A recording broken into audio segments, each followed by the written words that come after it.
Good morning, everybody, and welcome to the audience building panel. My name is April Grant, and this is Amanda Shockley. We are the co-hosts of Indie Intertube, which is the web's only live show dedicated to online original entertainment. I want to start this off with a quote from a very wise person who is also sitting on this panel. Audience building is not an afterthought or a small aspect of any production, but a very vital tool and should be included in the earliest stages of starting a project. That was from Jenni Powell. And it's very true. To that, before we get started in the discussion, we'd like to add that maintaining authenticity is also key, as well as never ever allowing yourself to think of or treat your audience like just a metric. It's a mistake we see a lot. And most of the people on this panel, all of the people, us with being a little removed for being new, have accomplished a lot in audience building, and I think that's why we're all here. And I'll let them introduce themselves so we can get started on the discussion. Susan? Oh, okay. Hi, I'm Susan Miller. I'm executive producer and writer of the web series Anyone But Me, and also creator of a web series called Bestsellers. And I'm really very thrilled to be here today, and also to have Anyone But Me be part of the IAWTV roster of nominees. It's quite exciting. I'm Jenni Powell. I am a producer and also the Secretary-Treasurer of the International Academy of Web Television.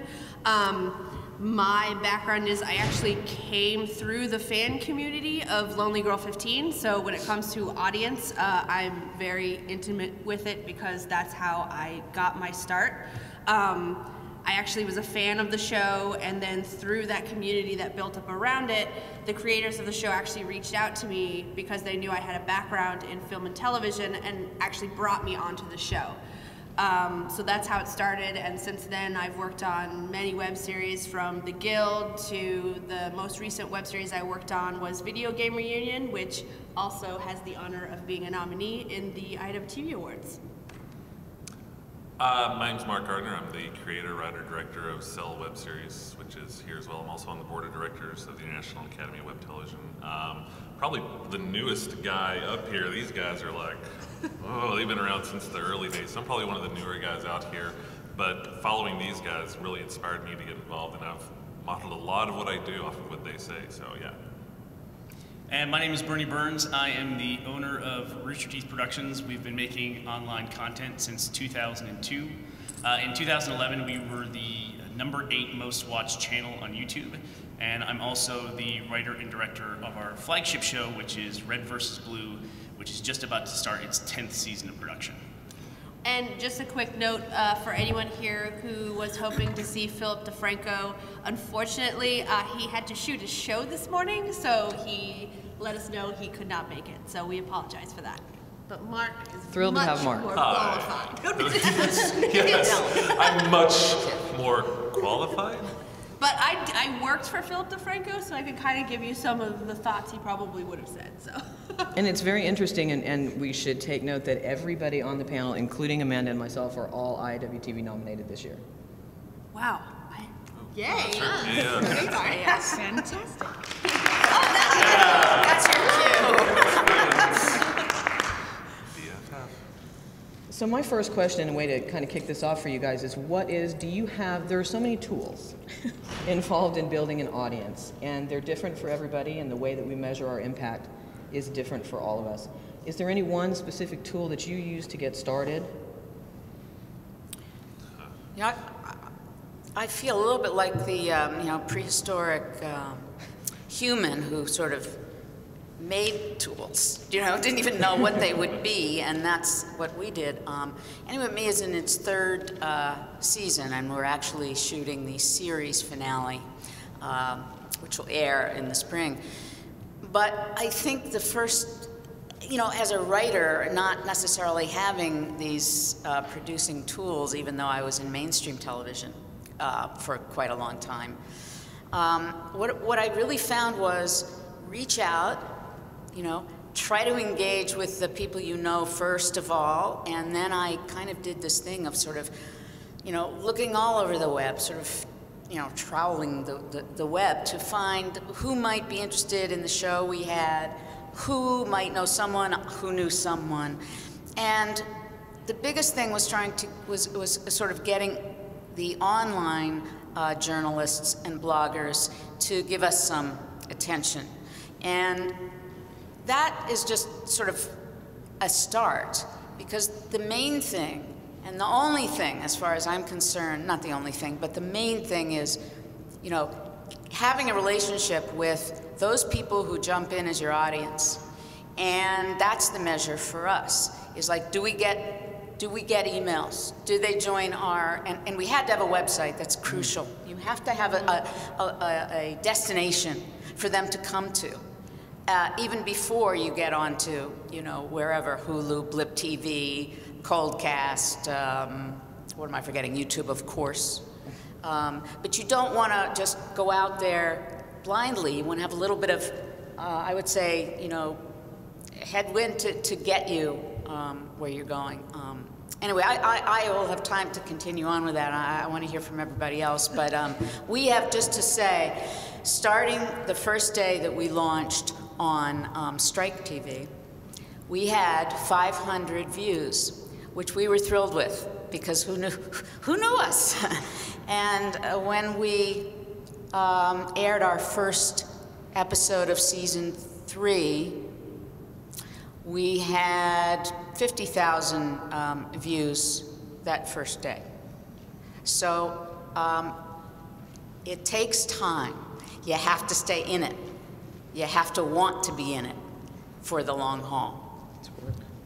I know my first thought when she said, what tools do you use? I'm like, the comment section. Yeah. Like, it seems so obvious, but you'd be surprised. There are shows out there who turn their comments off, and it just boggles my mind, because it's a tool that's built into almost every single player you could upload to, and it's the simplest way to get direct feedback and interaction right away. So that, to me, is the #1 tool. Yeah, I don't think I understand why people, well, I understand why people turn off comments, but I don't understand. Haters gonna hate. Haters gonna hate, you gotta deal with it. Yeah. But, she's absolutely right. Comments are so vital. And I also want to say, as far as tools are concerned, there are so many different tools, and there are so many different audiences. We've got a different audience on YouTube as opposed to Facebook, as opposed to Twitter, and we have to really engage on all those levels if we really want to hit everybody that's looking at our content. So one tool, God, I wish there was one tool. But it really is a matter of time of, okay, I've got to spend some time on Twitter, what's going on my Facebook feed, how's my YouTube channel going? I've really got to monitor all those things, and that's vital. And another part of this, the guys at Rooster Teeth, again, since 2002, have been going on. They had a website before everything. They've got their own website, their own community of, how many members do you have on there? We have 1.2 million registered users now. That's their own person. That's not a YouTube group. That's on Rooster Teeth. So, I mean, that's a whole other world right there. Yeah, I couldn't agree more with what Susan said about if there's one tool you have to have, it's that you have to carve out your own space on the internet, where regardless of what the current environment is out there, which constantly changes, that your audience knows where to find you, and that you always make sure you put your own website or your own destination out there as the primary place to find your content. You have to embrace things like YouTube and Facebook and Twitter, but those things, they go away eventually. It's hard to imagine when they have such a strong foothold that they have today, but when we started our show in 2002, we would have been talking about stuff like Friendster and MySpace and getting. Remember Rever? Yeah. Rever. And all those things, and just the landscape changes, and you have to be able to to move with it. And the best way to do that is to have your own destination. And I can tell you that we're approaching now lifetime 1 billion views on YouTube. We'll hit it this year. Amazing. But the amount of views on our website are worth so much more to us, because that's a much more engaged audience. And then we have a store with merchandise and DVDs. A view on our website is worth more than just a view. I mean, it's an engaged audience member from a business standpoint, and then from an audience standpoint. I mean, they always know where to find you, and they can always come back. But just to say something different though too, I would say if you're looking for a tool to get started, there's so much noise out there today. The key word in web series is series. Just make sure you're ready to follow up with something else, so that if you do get that fortunate day where the entire internet's looking at you, they're not going to wait a month for you to put out something else. Make sure you have something else to follow up with. I mean, to me, that's also a key thing by what I said about in for the long haul, whether it's other work or, in our case, knowing that we were making Anyone But Me to make Anyone But Me, not to get another job. You know, I'm not saying that's wrong individually for your life to want to get more work and work that pays, but in terms of building, engaging an audience, building an audience, and having a successful web series, you want to know that there is a future for it, and so do fans. It's like, well, why would I want to get, you know, involved in this if there's nothing for me after this episode? That's a really important point, because the audiences are used to being spoon-fed by television and knowing that their shows will be there, and they come onto the web and they see something that had 1 or 2 episodes and then it's gone, and they get a little bit jaded quickly. So you need to let them know that you're going to be there, that you're going to engage with them consistently, authentically, and that you're flexible enough to move with things as that happens. I mean, for us, the most important tool is our live chat. It gives us instant feedback. It changes every 5 seconds. But it gives us an opportunity to know exactly what our audience is thinking every moment during the show. We can pivot quickly, which I know is a learned skill and ability to be able to do that. But it's very important, and we get creators a lot asking us, how do I engage with my audience? Finding a way to do something with them in real time. Not only that, really but when you go out and seek things that you like. If you're doing a show that, say, has a niche market, you're going to want to involve yourself in those areas that you're working with. And you have to adapt to the fact that the audience that you initially may have targeted when you came up with your show may not be the audience that you end up with. And you have to adjust to that. And you have to be authentic in everything that you do. Because as a fan of your show or genre or whatever it is that you're doing, if you're just sort of on the fly with it, they're going to call you out and become immediately disinterested because they don't feel that you're invested in what they as an audience member are finding appealing about your show. And grassroots community building was another thing I wanted to talk about with you all. We came from a fan background like Jenni did that dealt in bulletin boards and forums and IRC, anybody remember that? Oh my, never underestimate Back that. from the tell you how many Xena hours fandom and the I Buffy spent. fandom and moving forward, and we actually started our show from a soap opera fandom and built a huge community in a very short period of time. And in 3 months, we had 6,000 intensely engaged people. And trust me, and I'm sure that these guys will back me up on this, an engaged viewer, one of them is worth 10 casual viewers or more. Do you feel that grassroots community building, all of you, is very important, and do you even use tools as simple and as old school as forums and bulletin boards? Oh yeah, I'm signed up to more forums than I even know how to count anymore. What's really interesting, and going back to, you know, you gotta kind of pivot to your audience. I mean, Lonely Girl 15, just because it's where I came from, going back to it, it was completely grassroots. And they learned very quickly. They built this beautiful chat. They built it from scratch. It had video capability. And they were planning on using it to do storytelling things and having the characters show up in live time. The first time they tried to use it, the fans crashed it. It crashed and burned. It couldn't handle it. They all went to IRC. And from then on, they're like, no, why? We don't need this big fancy thing you spent all this money on. IRC works just fine. And if a character comes in the room and says, hi, I'm Bree, and we can verify the IP is the one we're used to, that's good enough for us. We don't need to see her. Like, we believe that that's her. So a lot of the times, and this goes back to not only grassroots building, but what tools you use, a lot of times the audience will tell you what tools they want you to use. So I think I got off on a tangent. Oh, I'm no, good at that. I think you nailed it. There's a really great TED Talk that I saw. It focused on a viral video that went around a few years ago about, it was some music festival, and there's some guy up on a hill dancing by himself like an idiot. And within about 2 minutes of the video, it's a really impressive video to watch, because within about 2 minutes, there's about 400 people surrounding him all dancing like idiots. It's how to start a movement, essentially. And I could paraphrase everything he said in that TED Talk, but you should really go watch it. Is that What the Hell is Matt? No? Not with Hell's Mats. It's called Instant Rave Party or something like that was the viral video. But the TED Talk focused on the power of the first follower, that it's not the lone nut dancing on the hill that starts the rave. It's the first person who goes up and follows him that shows everyone else what to do, how to enjoy this and how to follow it. And then everyone else understands it. So basically, what to take away from it is identify those first devoted fan followers and just honor them, you know what I mean, and help them help you essentially. And there are those people out there. I think that that's been a major element of the success of our show. We happen to have, it's a show about gay, straight, multi-ethnic young people struggling with identity, relationships, very contemporary. And, but the two main characters, or the main character is a 16-year-old lesbian.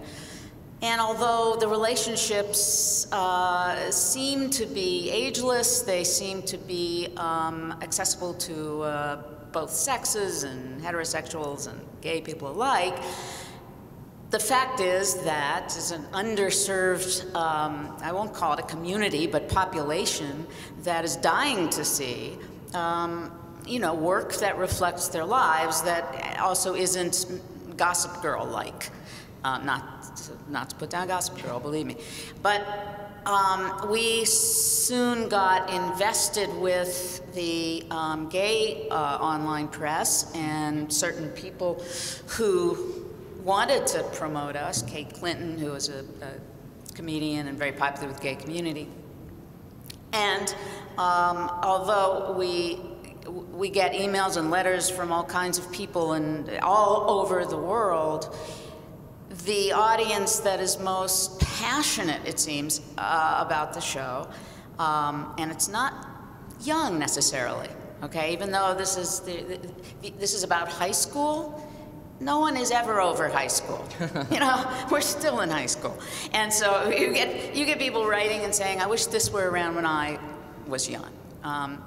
But to follow that, it's like, you've got to listen to your audience, not with our show, which is a scripted drama and a hard thing to get going on the web.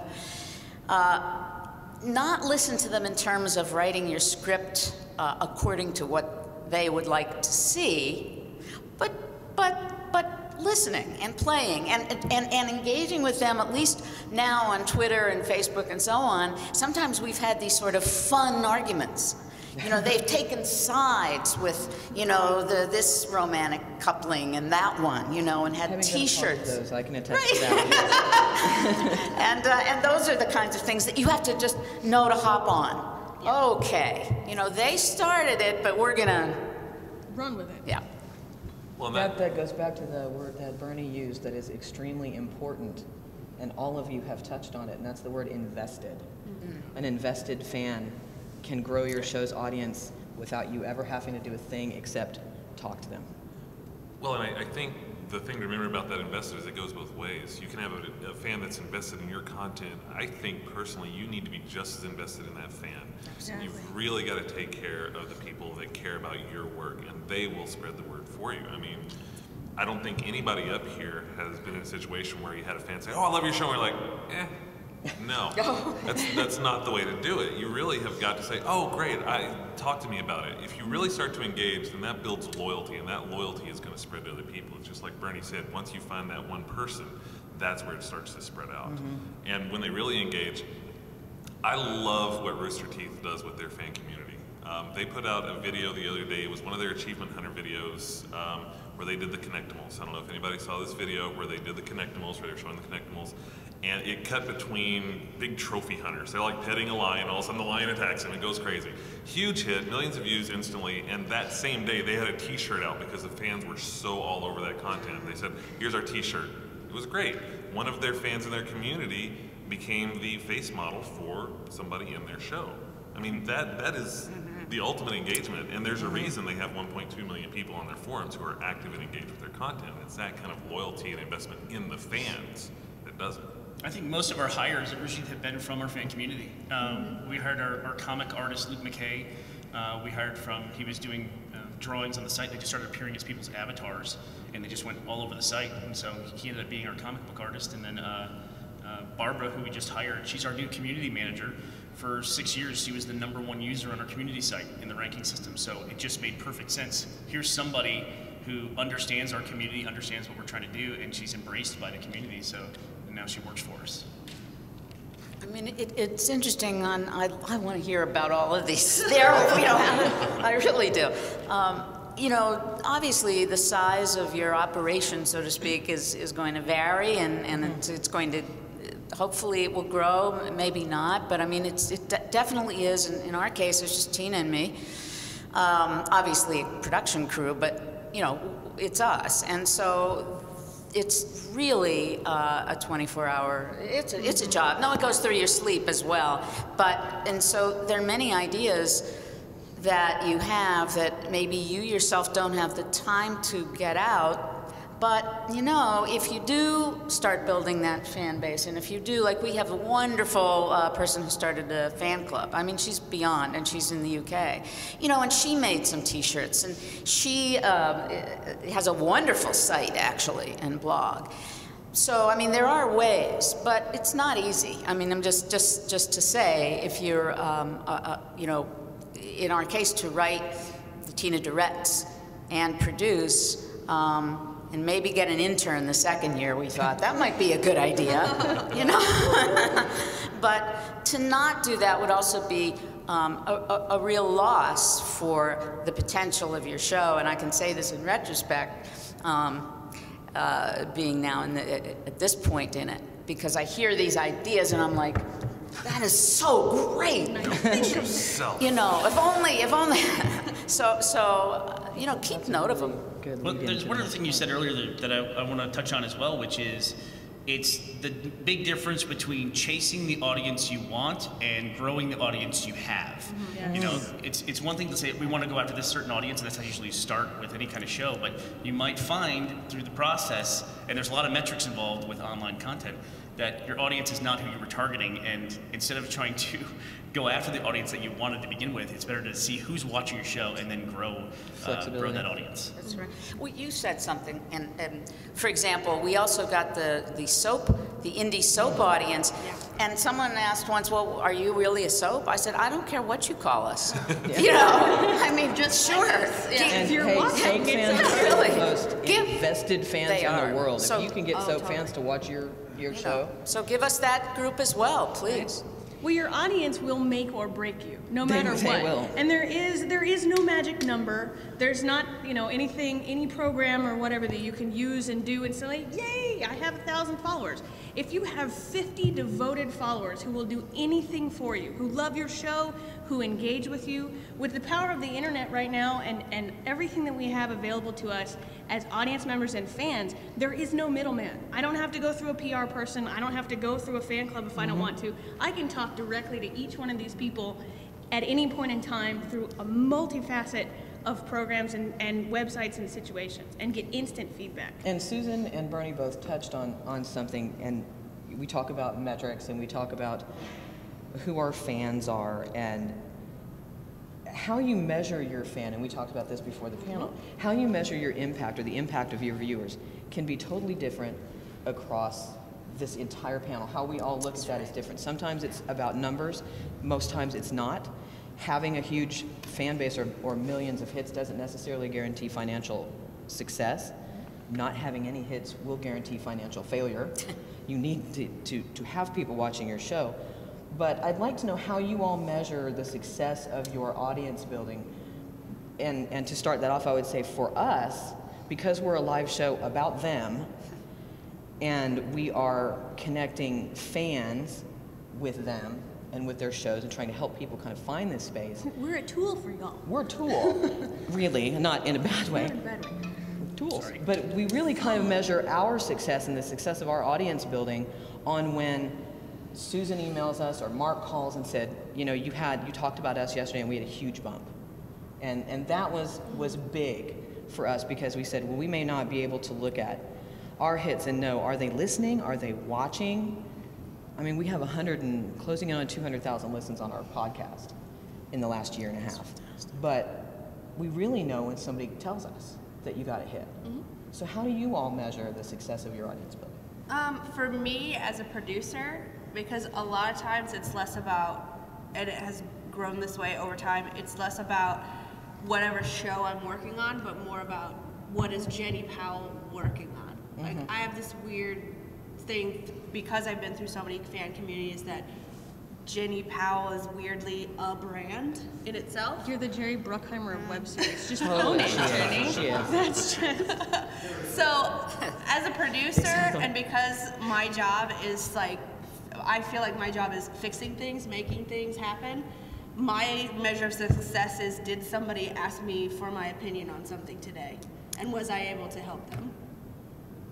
If I help like a couple people a day, then I'm on top of the world. Like, did I have a cool conversation with somebody in my community about a show today? Yeah, that was a good day. So, and that happens most days, so thumbs up. I think part of the measure for us, well, the first one is engagement, and I was very happy to learn that Blip TV, at least in the second season, said that we were among the most engaged show on their site. And for us, you know, an indie drama web series, and I mean, that's, you know, to know that it is huge, and to know that, yes, our numbers were really great for that genre, in a way, when compared with others, and you can't do that. You can't do that because other types of shows, for example, or shows that might have a certain kind of financial backing. You know, for me, it's how do we know? It's those letters we get, the emails we get, the comments we get, and you're right. The only time it's hard to read comments is, of course, then you just don't read those. You know, you don't read those. You know, and they're like, oh yeah. You know, because also you can get very, very excited, and then you come across one that is just so, just diminishes you. Then you just have to keep that in perspective. But if you didn't get those, you'd know you were really doing something wrong. Yes, you need because to get those. you do. You need passion. That's it. Passionate responses. People who get mad at you for not, you know, doing something they wanted to see means they really watch. Yeah. So those. That's also how some people enjoy content on the internet. I mean, we have to embrace that a little bit. That there are those teardown people that's what they do. Of course, they're out there. Yeah. And the great thing too is when another fan will refute. Yeah, that's right. And they go, you know, don't listen to that person. You have to go in and tell them to calm down. It's okay. We know you're both passionate on different fronts. Just bring it down a notch. You know, I want to agree with that because I do online drama as well, and it's kind of a little different in some ways. But one of the things for me, as far as audience engagement, that made me think, oh, this is working, is when I get people that said, oh, I made a design for a T-shirt. Can I send it to you? I love it. Yeah. Absolutely, send that. Please send that to me. When I'm working on another project right now, and I may put something on Twitter about this project I'm working, and I start getting these replies like, what about the other show? I'm like, working on that too, don't worry. But somebody puts their dog in your logo, I don't know.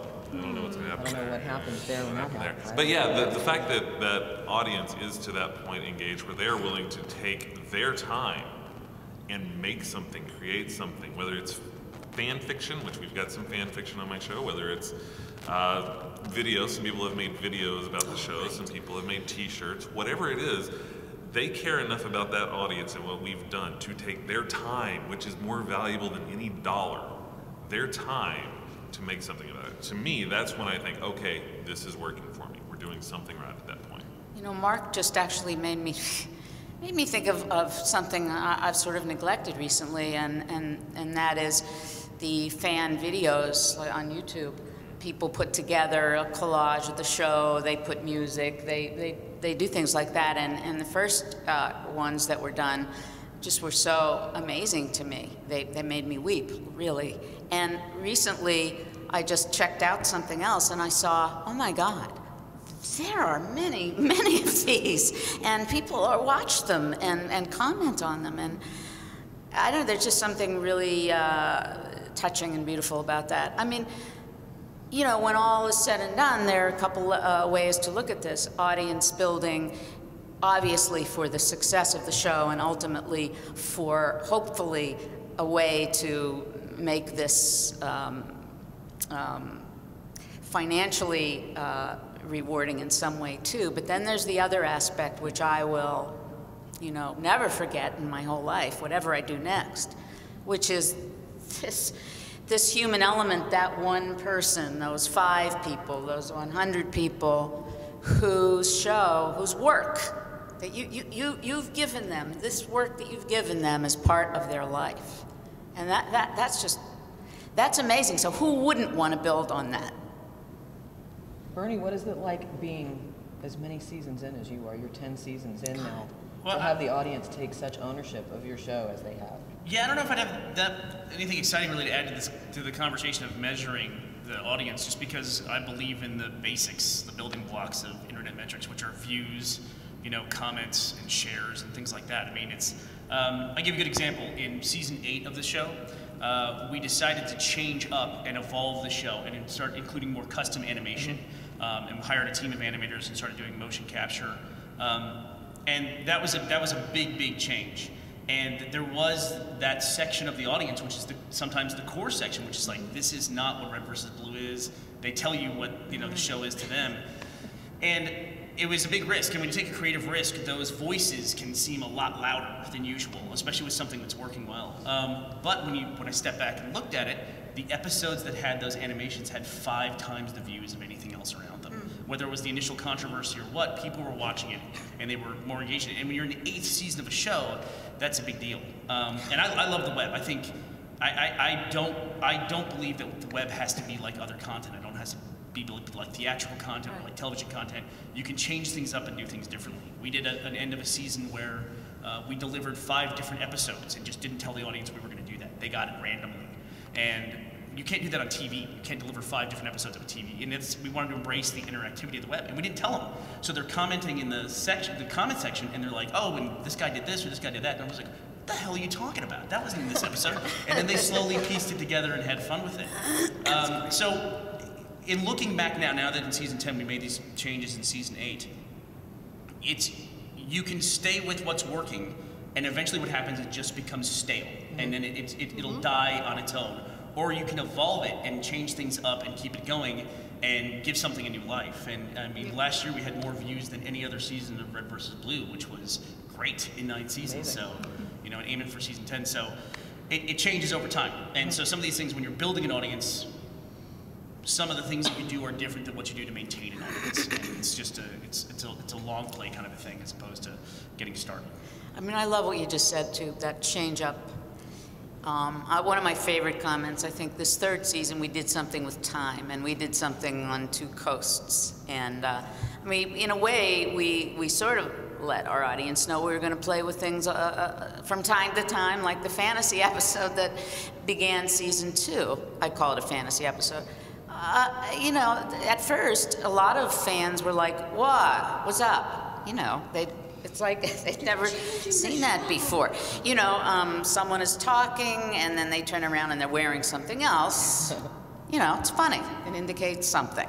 And if they can't pay attention. But but for the most part, people did have a great time with that. And so in this 3rd season, one of my favorite comments happened was, I think they're showing the wrong episode, or they mixed up the episodes. And I'm like, yes, we succeeded.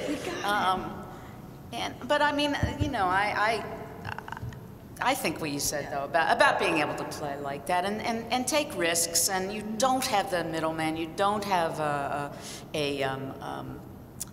a committee to tell you what to do, so why not do it? And taking that risk can be scary. I mean, when we started the show that we have now, the web show, the video show, Sunday show, there were actually people who emailed us and said, we don't need to see you. We listen to you on a podcast, we don't need to see you. So it was like starting over for us with the audience building. It's a completely different type of, well, they listen to us on Wednesday, they're not going to watch on Sunday. It's a different I think audience. We actually have more run-of-the-mill, like just general audience members, less creators, more fans on our Sunday show than we do on our Wednesday show. which I find like fans are more with like, we'll watch no matter what you do, and Not really. Versus creators are like, we're editing, so we'll catch you on Wednesday. On the flip side, though, just to give an example of where it went the other direction. I was going to ask, did anybody have an example of where that went, the wrist went the other way? In like mid-season 2 of Lonely Girl 15, which season for that show is very a loose term, but at one point they were having daily episodes. Every single day content was coming out. At some point they went, you know what, we'll just do 3 a week. And kind of, you know, we're getting a little stressed out. They didn't say anything. They just started putting out videos 3 times a week. So on those days that the videos didn't come out, it was chaos. Chaos. They were the fans were so angry. Like, where's our video? It got so bad. Like, they did see drop off. People started unsubscribing. The numbers started to drop, and they went, oh crap, and they went back to 5 episodes a week. So they unfortunately were at the mercy of their fans, saying they demand we do content every day. Right. We're just gonna have to. That's about when they hired me. Because I was like, oh god, we can't do this anymore.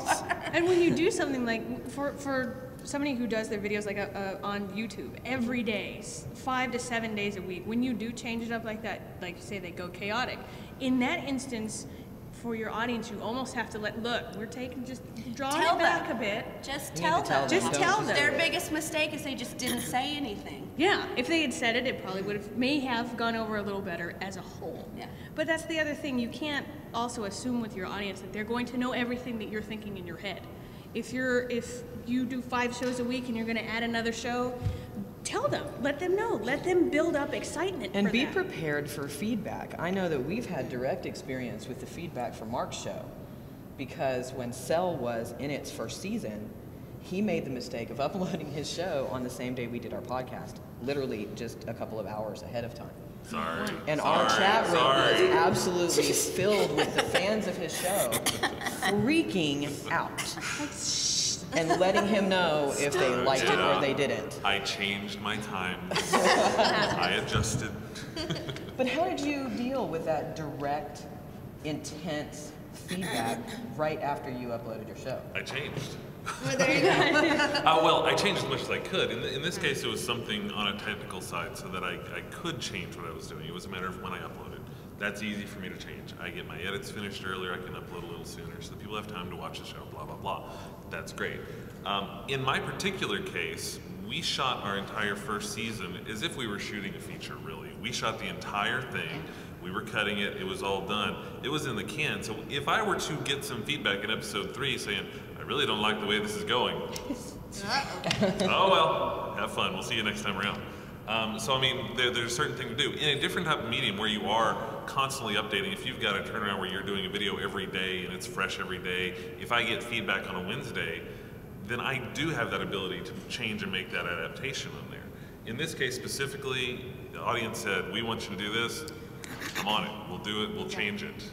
And I think you kind of need to do that to a point, avoiding just what you said. Don't let them control the story. My favorite quote about writing, and I say it all the time, is you've got to give the audience what they need, not what they want. If you give them what they want, it's just give them what they Then need. it's their story. It's them writing it, not you. Right.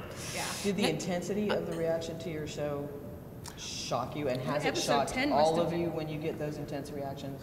Yes. I mean, it's, for me personally, yes, it did. It was, my first reaction was, whoa, these guys are really okay. And then my second reaction was like, oh, these guys are really all right. And then you get into it. That's when it really did. So yes, it was shocking. But once I got past that initial shock, I realized the positive aspect of what was actually going on with that intensity. I think one of the things that shocked me the most, and it was really mainly in the first season, was some of the fans' reaction to the short episodes. Not familiar with the fact that every page cost money and that they were getting it for free, and that this wasn't, network television. And I debated, well, I've got to respond to this. I've got to try to respond to this, but not angrily, which I did a few times. And then what happened was fans picked up on it, smart ones, who would then respond, say, and our episodes were kind of, they were from 8 to 12 minutes, finale could be 15, I mean the season finale, 15 minutes, and basically, because of our budget, that's what we did. But we did a very high quality production on that budget. But it's like, how do people not know that, you know, that this is, that this costs money, and how do you let them know, you know, that they should appreciate what you're doing without being snotty about it?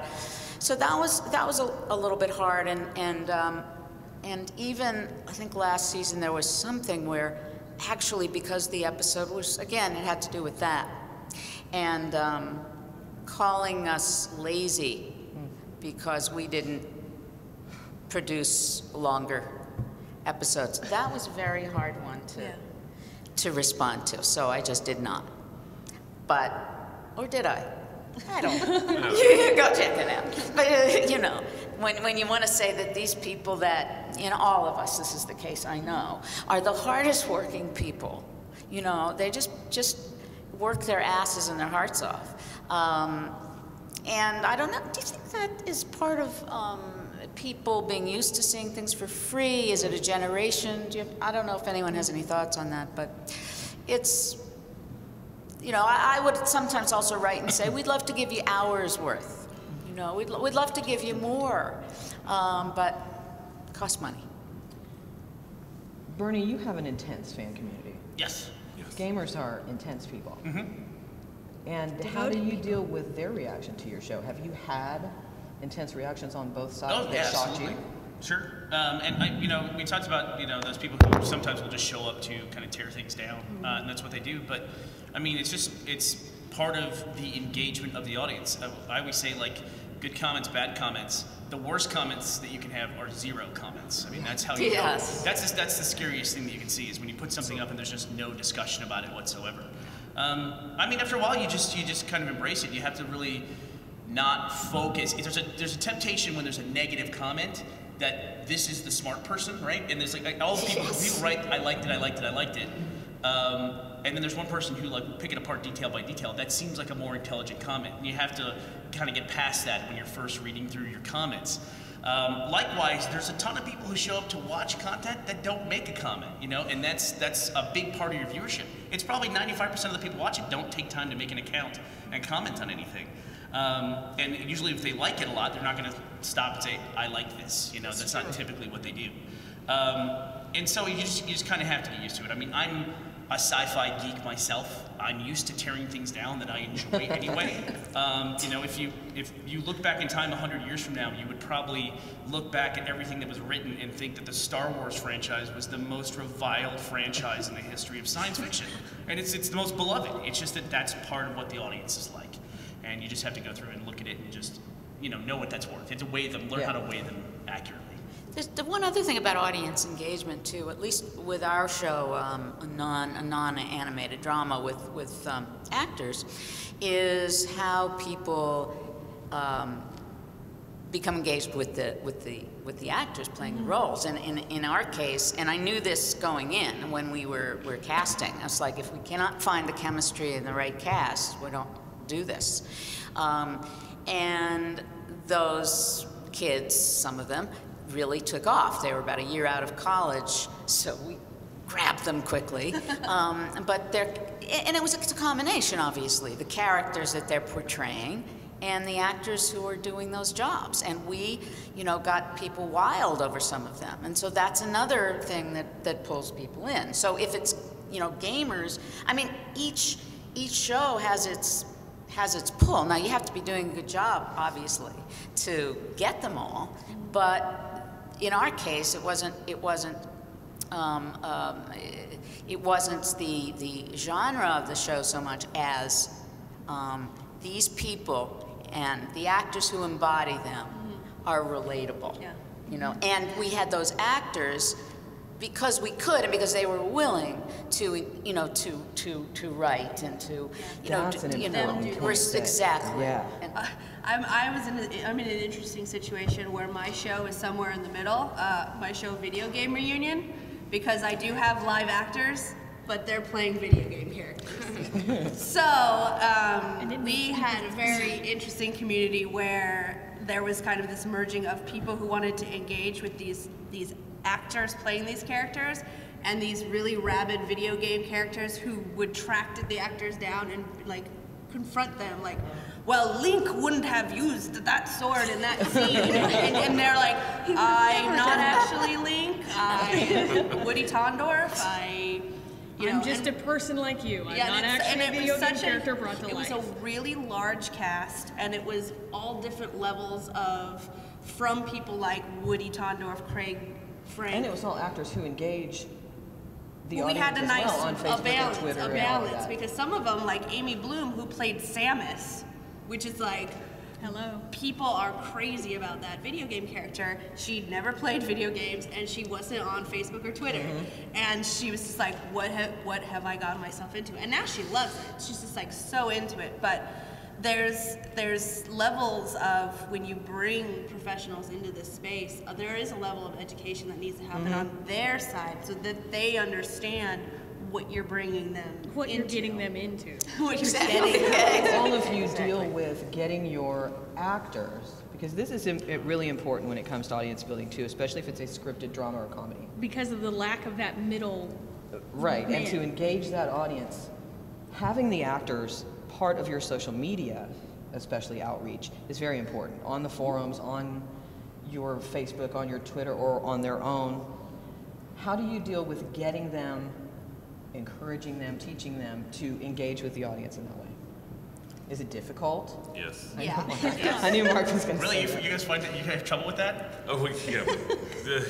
I find that actors, once they get a social media account, like start getting interaction, they're like, I understand this. This is the way the world is supposed to be. Yeah, we usually don't have a lot of problem with it. We help them set up, if they don't have a Facebook account, we help them set up one so it'll be separate from their personal page, and then help them set up a Twitter account or something like that, and just start kind of directing people in that direction. We didn't know. That's what we had to learn ourselves at first because, you know, these are young women and we didn't, it was getting a little confused, their personal and then their other Facebook page. So that was changed and that makes it better. And, you know, Rachel Hip Flores, who will be walking around these, gracing these halls, she's great because she's a geek anyway. So she does love to engage. Nicole's a little harder. You have to, she's just busy. I mean, it's not that she doesn't want to do it.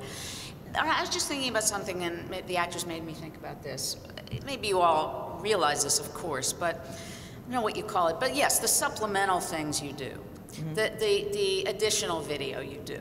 Like we had a little, and this was off the cuff. We were shooting something, and I brought along the little, camera, and there had been a scene where someone kissed someone they shouldn't have, and someone else kissed someone else in response, and whatever. So I called it The Kiss, and I'm interviewing the actresses on this. They're just sitting, waiting to go on for their next scene, and it was hilarious, and people loved it. So it's those extras that you can also take time to do with the actors that bring people in, whether they're behind the scenes or they're. We also did something in the first season. People didn't quite get it. I loved them myself. I didn't know what to call them then, and interludes was clearly the wrong term, looking back. But I had okay, what's on your playlist? And as characters, they sort of had their headphones and they were talking about the music they love, and then I had another one, a few like that. In other words, the characters sort of out of the context of an episode. I just think those things, however you do them, are worthwhile. Yeah, and it's not always something as complex as having to produce completely individualized, separate pieces of content. Every show, if you're scripted, you can make a blooper reel. Blooper reel, people love blooper reels. We all do. It's like an old standard you can always go back to. They're funny. Yep. You're gonna have them. But you guys aren't all one-take wonders? I thought you were. You told me. You told me, Jenny. Blooper reels are awesome. Live chats are amazing. They will, and I know some of you, Burnie, you've done live chats with your audience, have you not? We do. We do things on Twitter as well, which are essentially, it's a weird way to do chat. I'm used to IRC as well, so. But people love that. Yeah, they love to be able to ask questions in general. like a live Q&A session, because a lot of people can't come out to cons or panels or things like that. So. Have any of you done live events with your actors all at once and had kind Lonely of Girl brought everybody 15 did. together? Lonely Girl 15 Yeah. did that, I know. I know.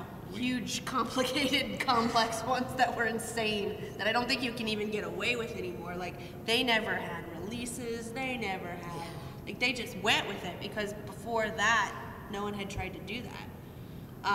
The San Francisco live event, which I actually, not only did they have the characters there, but they brought certain fans in, which the other fans didn't know.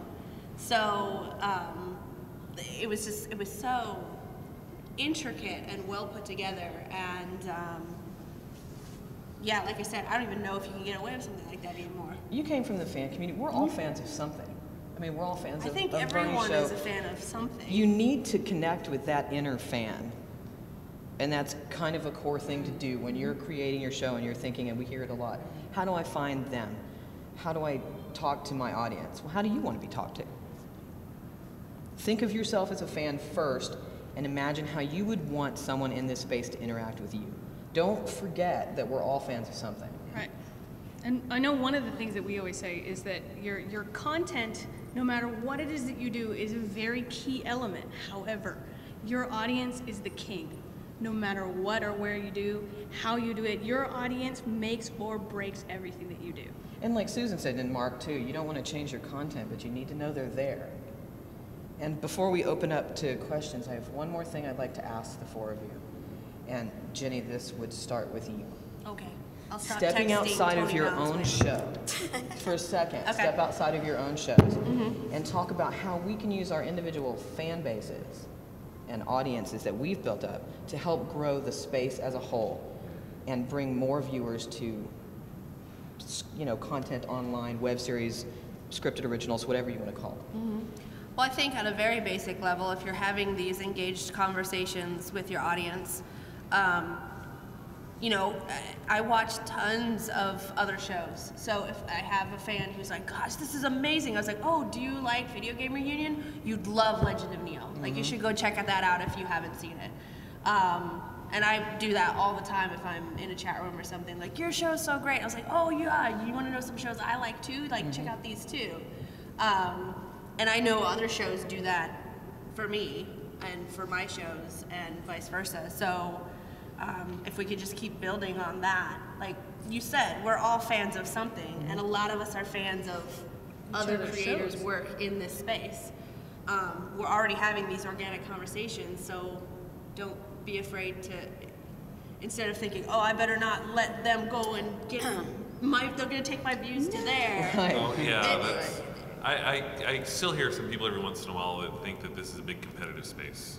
And I honestly don't feel it's that competitive. The same views of Video Game Reunion. If somebody watches Video Game Reunion, it's not that they're not watching Red versus Blue as well. They're watching Video Game, whatever. that show that you did. They're watching Red versus Blue. They're watching all of these shows. It's not a zero-sum deal. You can spread that out. Those viewers are going to watch multiple things. You don't have to look at it as, I have to get all of these viewers. I think that we really can collaborate together, and I really personally would like to see more collaboration between creators in ways that we can cross-promote each other. That's something that I think could be really good, because it's not a zero-sum game. Those people will watch more than one show. I mean, as I sit here with all of you, I'm thinking how cool it would be for cross-promotion outside of the kind of, let's say, drama that I'm doing, outside of the kind of thing, you know, that we could say to our fans once maybe, hey, by the way, you know, here's a cool show, although it has nothing, you know, it's not the same kind of show as mine, because I'm used to, I mean, I know a few shows and creators that, let's say, are writing scripted dramas, maybe even dealing with gay themes, and so whenever they put out a new episode, we tweet and Facebook and say, go watch. But we don't think, necessarily, to do the same in kind of other types of shows. Yeah. And that would be cool, because we all have multi-level lives. I agree.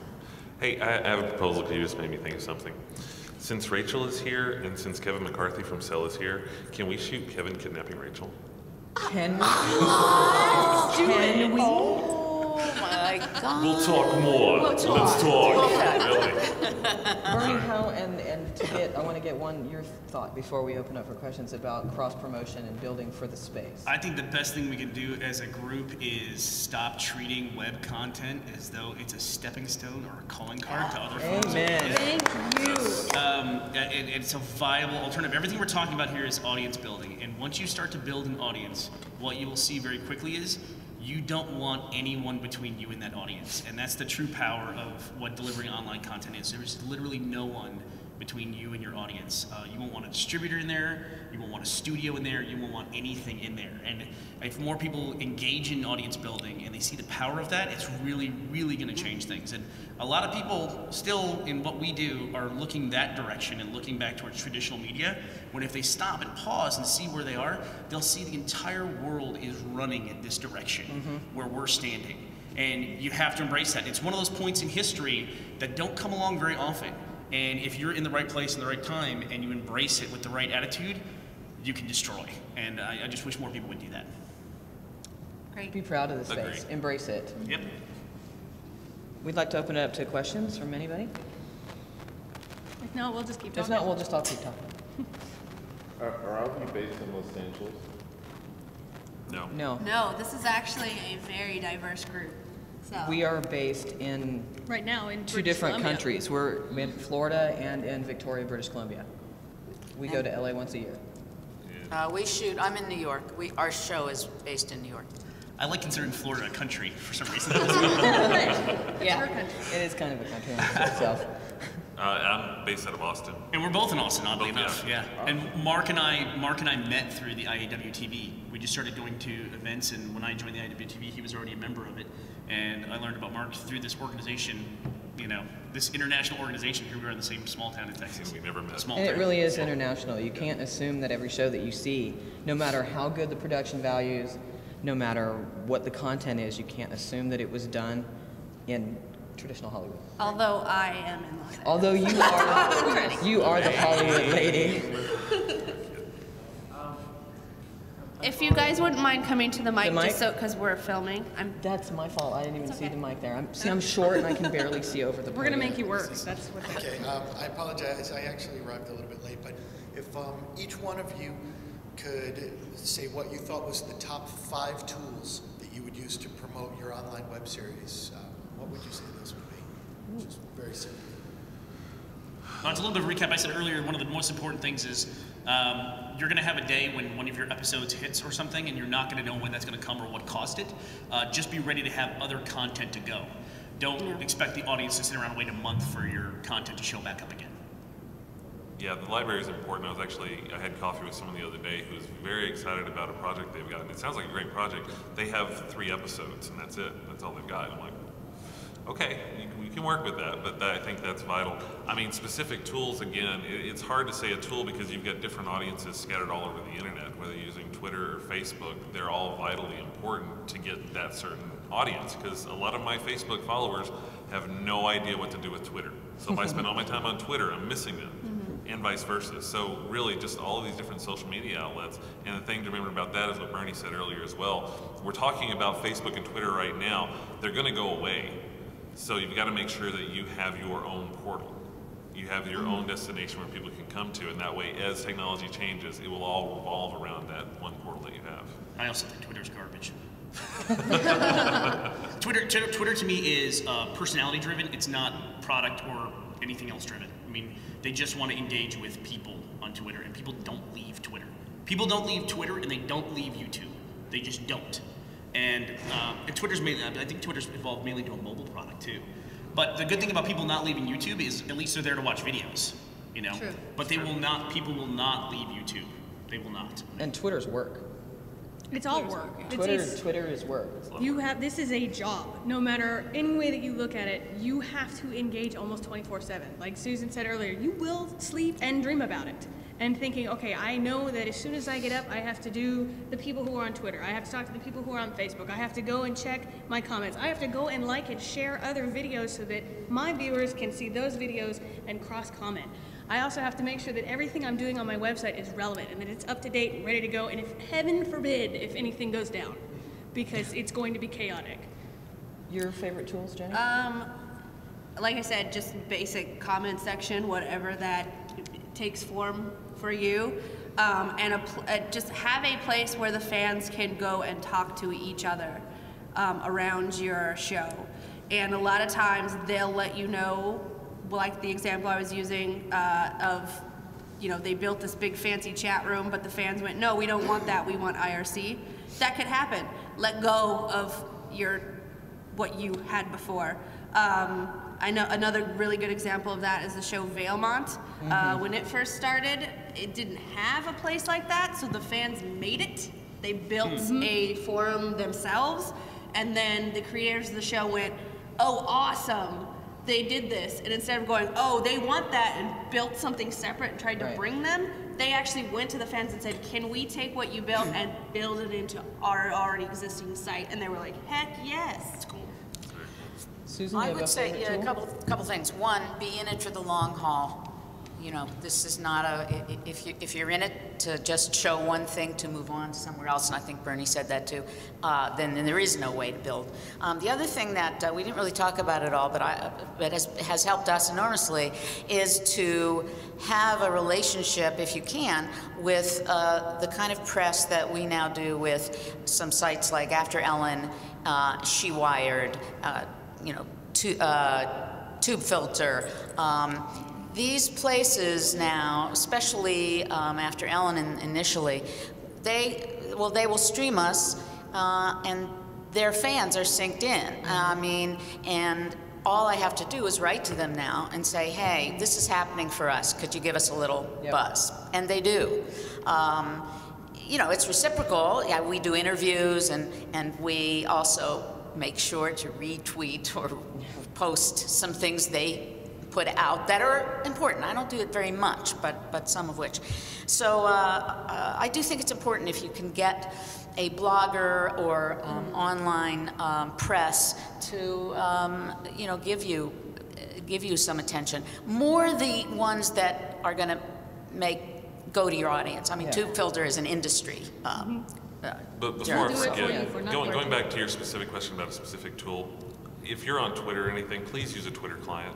Please. Please. What do you mean? Use a Twitter client like a TweetDeck or a Hootsuite or something like that will allow you to schedule your updates, that'll allow you to have all of your different streams so you can really look at what's happening with your Twitter feed. That is hugely important. I mean, we have a live show. Ours is completely different. We use our social media probably over and above anything else. Twitter and Facebook are extremely important for us because we need interaction from our audience right now. But you also can't. And our chat room, live chat is essential for us. When you use Twitter and Facebook, you also have to realize you are an individual. If all you talk about is your show, it's great and fantastic, but eventually your audience is like, are you actually a human being or are you just a robot for your show? It goes back to authenticity. You have to. Talk about the food you ate today. Talk about something that's relevant to your audience outside of your show. Otherwise, you are just broadcasting. Yeah. And then it becomes noise, and they stop paying Jane Espenson had a blog for a while about writing, and the thing that I loved about her blog that I thought was really charming and goes right into that is at the end of every blog, it's like, what I had for lunch. That was all it was. Like, and today I had a pear with cheese. Okay. But it was engaging, and actually when she stopped doing on there, a lot of the comments that I saw on her blog were, how are we going to know what you had for lunch? What's going on? They were like, oh, I was looking forward to it. She's also really great with Twitter too. Yeah. She does writing sprints. I mean, that's super easy. She just gets her audience engaged. Like, hey, I'm gonna write for 15 minutes right now. Want to join me? Get out a piece of paper. Let's go. Let's do it. You know, it's relevant to her. It takes amazing work to be interesting, and I know all of you have experience with that on your Twitter especially. You think, does anybody really care what I'm having for dinner? But they do. You'd be surprised. They want you to be interesting. They want you to be relevant. They're following you for a reason, and it's usually not just your content. Yeah. One other thing is, if you're not shooting, or if there's a period in between episodes, then you have to sort of rally the troops somehow and be kind of creative in doing that. Sometimes a very easy way, recently I've done it, I think it's a sort of, it's a little bit of a cheap way, but okay. on Facebook, in the Facebook group, not my personal page, but anyone but me. And I'll say, okay, in the episode, does anyone know which episode da-da-da-da happened on? Or people love trivia. It's kind of very, right? Yeah. Or, you know, just related so they get back to watching it and then a whole, but they do, they respond. And I'm like, okay, so it gets them watching the show again. That's an easy way out. But I mean, you know, think out of the box. The whole thing is out of the box anyway. So. There's still interactivity stuff in VGR that we haven't even released yet, that nobody knows about. That it's built in, that we built it in when we shot, that we're just holding on to for the right time. No, I have some achievements. I know I have achievements. And that's another thing, if your show I'm horrible. If your show is in hiatus, you're in between seasons, or you've wrapped your show, you're still gonna have those core fans. Yeah. You have to keep engaging. You just can't just say, oh, done, boop, and then, you know, next Although time. I will say one thing, if you are going to end your show, end your show. Yes. Oh yeah. Tell them, like, guys, this is it, and give them closure. The worst thing in the world is to leave like it open. 2 seasons in, you leave them on a cliffhanger, Mark. and then you're like, sorry, I can't make anymore. I'm working on it. It's funny because we found really quickly that we couldn't tell our audience, we couldn't be as into a show as we were Anyone But Me or Compulsions or Cell, and now we're talking a lot about Red versus Blue and the Guild and VGR. We can't just say, well, that's over. Bye. We have nothing else to talk about. See your face. We need to be able to find another show quickly. Ooh, question. Hey. When we started, you guys said you were a fan of something. Can you, each of you, tell us what you were a fan of that got your interest to do what you're doing? Oh, good question. Oh, yeah. Mine's really easy. My show's essentially a very successful fan series. I mean, mine, based on the video game franchise Halo, is what my cartoon is based on. So, Halo. It's a video game on the Xbox, so that'd be an easy one. And then I love the Matrix movies, the first 2. Yeah. I don't recognize the third one. I mean, what you told me this? I just heard that. That was good. You know what got me as a fan? Yeah, I'm huge uber geek, nerdist, everything like that. Yeah, I'm in that camp. Weed night, whatever you want to call me, I'm into that camp. What got me into this space? Oh yeah. Oh yeah. Absolutely. I think You couldn't tell by watching my show. Yeah, no, absolutely. That was for me. You know, specifically, what got me into this space where I am right now, I can point to 2 things specifically. One was the movie Serenity, and the other was Felicia Day. Just flat out. Seeing what she was able to do early on, because I started following her when the Guild first came out, and that's when I really started realizing what the web could do. And those 2 together got me sitting right here, right now, really, if I were to trace it back to 2 ultimate causes. I think obviously, because I've been harking on it all day, Lonely Girl 15 would have been, but there was actually another show at the same time that I was watching Lonely Girl 15, because before I moved into this space, I was working in reality television, and I was a supervising editor, which basically meant footage came to me, and then I walked it to an editor.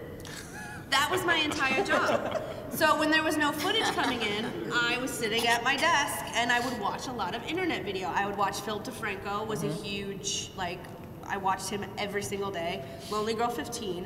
And then there was this show called Nobody's Watching, which I don't know how many people were familiar with it. Nobody's Watching was actually a failed pilot on Fox that someone got a hold of and leaked on the internet, and people went crazy for it. And they were like, why didn't this show get on air? This is brilliant, what the hell? So NBC actually bought it from Fox, but instead of just going, we're just gonna make this into a sitcom, which it was, they just hired the 2 lead actors from the show and hired those 2 actors to make videos in the characters and gave them all this access no one else could get, like to NBC shows and stuff, and said, hey, if these guys become a viral hit, we'll give them a show.